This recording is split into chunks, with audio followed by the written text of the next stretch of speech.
നമസ്കാരം. അയൽ രാജ്യമായ ബംഗ്ലാദേശിൽ നരേന്ദ്രമോദി പണി തുടങ്ങി. ഹിന്ദു വേട്ട നടക്കുന്ന ബംഗ്ലാദേശിൽ ഹിന്ദു ഐക്യം രൂപപ്പെട്ടു തുടങ്ങിയിരിക്കുന്നു എന്നുള്ള വാർത്തകളാണ് പുറത്തു വരുന്നത്. അതിനേക്കാൾ ഉപരി മുഹമ്മദ് യൂനിസ് ഭരണകൂടം നിലം പതിക്കാനുള്ള സാഹചര്യം ഒരുങ്ങിയിരിക്കുന്നു. ഷേഖ് ഹസീനയെ പുറത്താക്കി ഒരു വർഷം മുൻപാണ് ബംഗ്ലാദേശിന്റെ ഭരണം ജമാഅത്തെ ഇസ്ലാമിന്റെ നേതൃത്വത്തിലുള്ള തീവ്ര ഇസ്ലാമിക ശക്തികൾ കൈയടക്കിയത്. ഷേഖ് ഹസീനയ്ക്ക് ഇന്ത്യ അഭയം നൽകിയതിന് പിന്നാലെ ഇന്ത്യക്കെതിരെ വലിയ ആരോപണങ്ങളും വലിയ ഭീഷണിയുമായി ജമാഅത്തെ ഇസ്ലാമി സർക്കാർ രംഗത്ത് വന്നിരുന്നു. ഇപ്പോൾ ഇതാ വിദ്യാർത്ഥി പ്രക്ഷോഭത്തിന്റെ പേരിലാണ് ഹിന്ദു വംശഹത്യ ബംഗ്ലാദേശിൽ അരങ്ങേറിയത്. ഇതിനെതിരെ RSSന്റെ സർസംഘചാലക മോഹൻജി ഭാഗവത് വലിയ പ്രതിഷേധവുമായി രംഗത്ത് വരികയും ലോകത്തെ ഹിന്ദുക്കളോട് ഒന്നിക്കണമെന്ന് ആഹ്വാനം ചെയ്യുകയും ചെയ്തു. ഇതിന് പിന്നാലെ ബംഗ്ലാദേശിൽ തന്നെ ഹിന്ദു ഐക്യം രൂപപ്പെടുന്നു എന്നുള്ള വാർത്തകളാണ് പുറത്തു വരുന്നത്. ബംഗ്ലാദേശിലെ യൂനിസ് ഭരണകൂടത്തിനെതിരെ ഇൻകുലാബ് മഞ്ച് എന്ന വിദ്യാർത്ഥി കൂട്ടായ്മ തന്നെ തിരിഞ്ഞിരിക്കുന്നു. ഒരു സമയത്ത് മുഹമ്മദ് യൂനിസിനെ ഭരണത്തിലേറാൻ സഹായിച്ച വിദ്യാർത്ഥി പ്രക്ഷോഭം അത് മുഹമ്മദ് യൂനിസിനെതിരെ തിരിഞ്ഞിരിക്കുന്നു എന്ന വാർത്തകളാണ് പുറത്തു വരുന്നത്. ധാക്കയ്ക്ക് സമീപമുള്ള ഒരു പട്ടണത്തിന്റെ നിയന്ത്രണം തന്നെ ഇൻകുലാബ് മഞ്ച് ഏറ്റെടുത്തിരിക്കുന്നു എന്നുള്ള വാർത്തകൾ ഇപ്പോൾ ബംഗ്ലാദേശ് മാധ്യമങ്ങളുടെ പുറത്തു വരികയാണ്. യൂനിസിനെതിരെ ബംഗ്ലാദേശിനുള്ളിൽ പടയൊരുക്കം.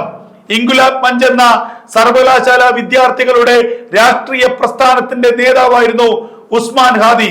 ആ ഉസ്മാൻ ഹാദിയുടെ കൊലപാതകത്തിന് പിന്നാലെയാണ് വലിയ കലാപം ബംഗ്ലാദേശിൽ പൊട്ടിപ്പുറപ്പെട്ടത്.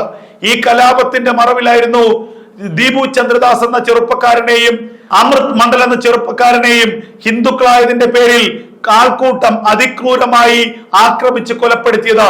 ഈ രണ്ട് കൊലപാതകത്തിനും പിന്നാലെ വധത്തിനും പിന്നാലെ ഇന്ത്യ അതിശക്തമായിട്ടുള്ള ഭീഷണി തന്നെയാണ് ബംഗ്ലാദേശിനെതിരെ ഉയർത്തിയത്. ഹിന്ദു വംശഹത്യ ഇനിയും കൈയും കെട്ടി നോക്കിയിരിക്കാനാകില്ല. ഇനിയും ബംഗ്ലാദേശിൽ ഹിന്ദുക്കളെ വേട്ടയാടാൻ ഇറങ്ങിയാൽ മുഹമ്മദ് യൂനിസ് സർക്കാരിനെതിരെ ഇന്ത്യക്ക് നടപടിയെടുക്കേണ്ടി വരും. അതിർത്തി കടന്ന് ഇതുവരെ ഒരു സേനാ വിന്യാസം ഇന്ത്യ നടത്തിയിട്ടില്ല. അതിർത്തിക്ക് പുറത്ത് എന്തിനും സജ്ജമായി ഇന്ത്യയുടെ സേനയുണ്ട്.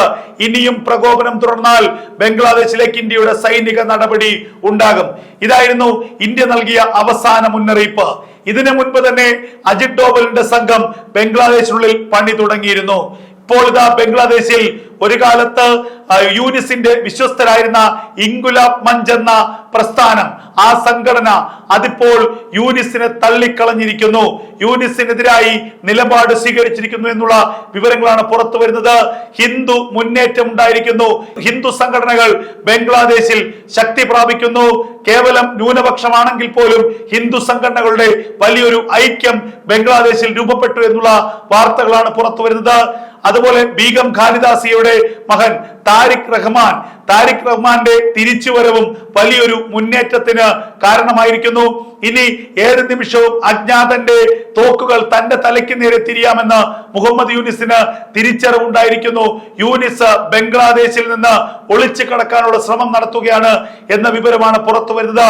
ബംഗ്ലാദേശിലെ ഹിന്ദു വിരുദ്ധ കലാപം അത് വഴിമാറിയിരിക്കുന്നു. ഇപ്പോൾ അത് യൂനിസ് വിരുദ്ധ കലാപമായി മാറിയിരിക്കുന്നു. ബംഗ്ലാദേശിന്റെ തലവര മാറ്റാനുള്ള കലാപമായി മാറിയിരിക്കുന്നു എന്ന വിവരമാണ് ഇപ്പോൾ പുറത്തു വരുന്നത്. ധാക്കയ്ക്ക് സമീപമുള്ള ശബാൽ എന്ന പട്ടണം പൂർണ്ണമായും ഇൻകുലാബ് മഞ്ച് പിടിച്ചെടുത്തിരിക്കുന്നു. അവിടെ കുത്തിയിരുന്നു കൊണ്ട് പ്രതിഷേധം നടത്തുകയാണ് ഇൻകുലാബ് മഞ്ച്. ഇപ്പോൾ ശബാൽ നാളെ ജമുനായി, ഇപ്പോൾ ശബാൽ നാളെ ജമുനായി. ഇതാണ് ഇൻകുലാബ് മഞ്ചിന്റെ ഇപ്പോഴുള്ള മുദ്രാവാക്യം.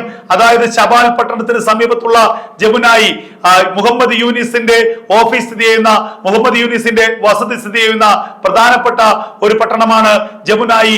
ഇപ്പോൾ ശബായി, ഇനി ജമുനായി, അടുത്തത് ജമുനായി ആണെന്നുള്ള വലിയ മുദ്രാവാക്യം അവർ മുഴക്കുന്നു. യൂനിസ് സർക്കാർ നിലം പതിക്കാൻ പോകുന്നു. ബംഗ്ലാദേശിൽ തീവ്ര ഇസ്ലാമിസ്റ്റുകൾക്ക് തിരിച്ചടി ഉണ്ടായിരിക്കുന്നു. അവിടെ ഹിന്ദു മുന്നേറ്റം രൂപപ്പെട്ടിരിക്കുന്നു. ബംഗ്ലാദേശിലെ യൂനിസ് ഭരണകൂടം അധികം വൈകാതെ നിലം പതിക്കുമെന്നുള്ള വാർത്തകളാണ് ബംഗ്ലാദേശിൽ നിന്നും പുറത്തു വരുന്നത്.